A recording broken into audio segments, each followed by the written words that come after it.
So ready now to talk just briefly. I wanted to kind of introduce something that, I'm obviously interested in. I've told you guys this before. I majored in exercise science at K-State. So I'm always interested in how exercise affects the body. We've talked a lot about various hemodynamic factors and variables related to the cardiovascular system here the last couple of class periods. Things with the heart, like heart rate, stroke volume, cardiac output. And then we've talked a lot here in this lecture about blood pressure. We've got a series of graphs here, all measured against what we call percent VO2 max, which I'm not really going to get into too great a detail here. But essentially, think of like, where the X and the Y axis meet here at 0. That would be absolute, doing nothing, rest, okay? And then, 50% VO2 max, that's like half as hard as you could work out. And then 100%, that's as fast as you can run, as hard as you can run, how fast you can swim, whatever the exercise is, it's your maximum ability, okay? Well, this bottom graph here is measuring arteriovenous difference in oxygen, which we don't really get into in this class, so I'll just kind of skip that. Heart rate, we see a very linear relationship where the harder you work out, the higher your heart rate is. It's just basically a nice, easy ratio there. Okay, I'll jump ahead from cardiac output. I'm going to talk stroke volume. Stroke volume, remember, that's the amount of blood that's pumped out of the heart each time it beats. As we can see, it goes up linearly until it hits that 40% VO2 max point, roughly anyway, and then it plateaus off. And a lot of that's because we're not returning blood back to the heart fast enough because our heart is beating so rapidly that we just, can't continually pump more and more and more and more. And that's why when you factor in heart and stroke volume, remember heart rate times stroke volume is cardiac output. We see kind of the similar situation where around 40%, the linearness to the graph, the slope changes. Okay. And then looking at the top, which relates to what we talked a lot about the other day, changes that occur to blood pressure. Okay. With regards to systolic blood pressure, it just goes up nice and linearly. So does your mean. Remember, that's like the average of the two between systolic, diastolic. Okay. But what we see actually is kind of interesting, kind of surprising a lot of times for students to find this out, is that your diastolic blood pressure, which remember is the pressure in your vessels when your heart's relaxed, that number really doesn't change. And in fact, it might even drop a little bit. And that's why, you see the systolic rise linearly, but the slope of the mean arterial pressure is not quite as drastic as what you see for systolic. Like I said, not something we ask you to know for the exam, but I always just kind of want to throw stuff out there like that. Talk about what happens to your body when you exercise. Okay, let's talk about checking your circulation.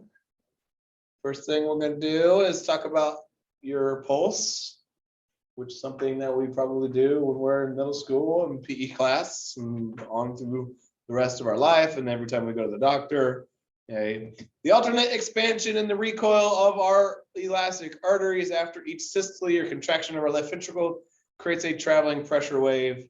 We call this our pulse. So when the heart beats and forces that blood out, a surge of blood then is just going to travel through the arteries. That's what creates a pulse. It is strongest closest to the heart. So, your common carotid up there in your neck is a very easy place to find it.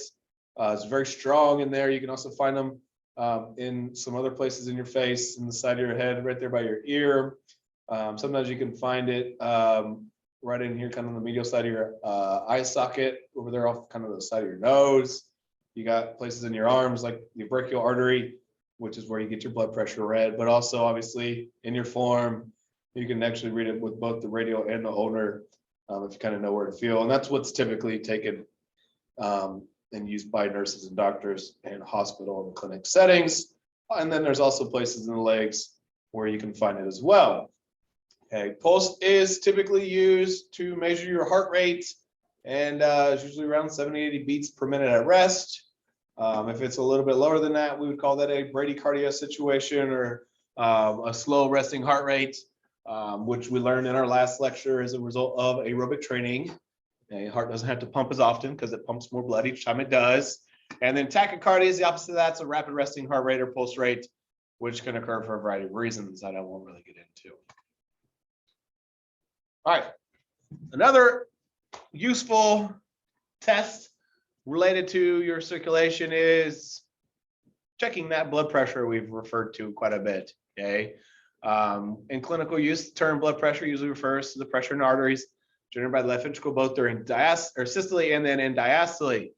Device used to measure this is what we call a sphygmomanometer, okay, which is just a fancy word for what most people would just call a blood pressure cuff. Okay, it includes a cuff, which is then connected to a rubber bulb that inflates it, okay, and that will compress and shut off blood flow in that specific artery that it's surrounding.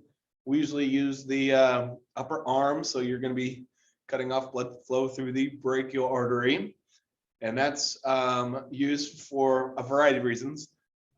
First of all, it's very convenient using the arm, but also the location of your brachial artery, if you think like, you know, height-wise in your body, it's pretty darn consistent with where your heart is. So you're kind of measuring essentially the same blood pressure that your heart is under. Okay. Whereas if you like took your blood pressure and a vessel in your leg, you think that would be the same? You think it'd be higher or lower? It actually would be higher. Okay. Because there's more force of gravity. And exactly, and that's a reason why I wish we could do a lab where we could do things like have people lay on tables and take their blood pressure, or hold your arm above your head, take your blood pressure, you know, bend over and try to keep your arm between your legs. That is a really cool test to demonstrate the effects of gravity in your blood pressure. And so how it all works, if you're kind of pay attention, they put the cuff around your arm, they inflate it, and then they twist the little knob, the little valve to release the air so that the pressure is released. Eventually, what the process is going to happen is blood will flow through the blood vessel again. And while this is occurring, the tester will need to have their stethoscope in their ears and the drum of that stethoscope right there on the brachial artery. And they're going to be listening for what we call Krotkoff sounds. Okay. The first sound that they're going to be able to hear corresponds to the systolic blood pressure, which is the force pressure on arterial walls just after the ventricles contract. Okay. As the cuff continues to inflate, sound will become too faint to hear. And then the last noise that they hear will be the diastolic blood pressure, which is once again the pressure when the arteries are in the arteries during ventricular relaxation. Okay. Now, taking one's pulse, taking one's blood pressure can be useful tests in order to essentially diagnose an individual as having possibly a blood vessel disorder. Okay. Some of the most common blood vessel disorders are listed here on this page. Arteriosclerosis is a group of diseases characterized by thickening of the walls of arteries and therefore loss of elasticity. So the walls are thicker and they don't stretch and recoil as well as they should. Sounds similar to that and is spelled similar to that is atherosclerosis.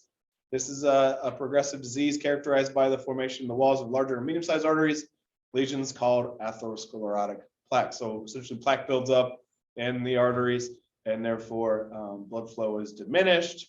If that specifically happens to the coronary arteries, we would call that coronary artery disease or just coronary heart disease, as most people just call it heart disease. And this can be very, very detrimental because these are arteries that supply our heart muscle with the oxygen-rich blood.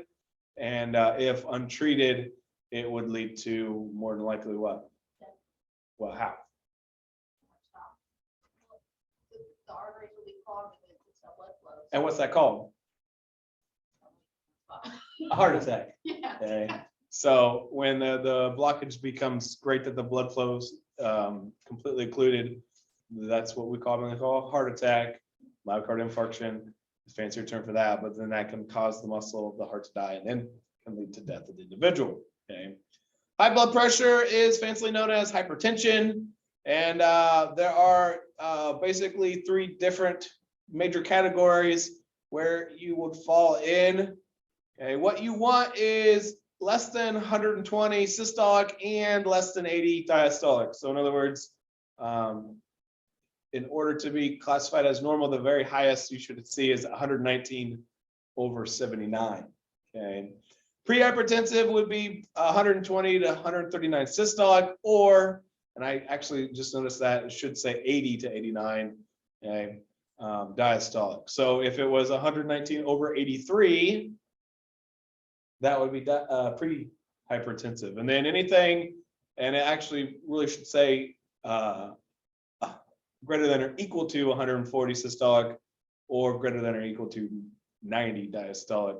So if like 118 over 92, that would be hypertensive. And now there's actually different levels of hypertension. There's level 1, which is the least severe, and then level 2, which is more severe. Okay. But they describe hypertension as being the silent killer. So a lot of times there's no other, symptoms or anything, but the heart is suffering because of the high blood pressure.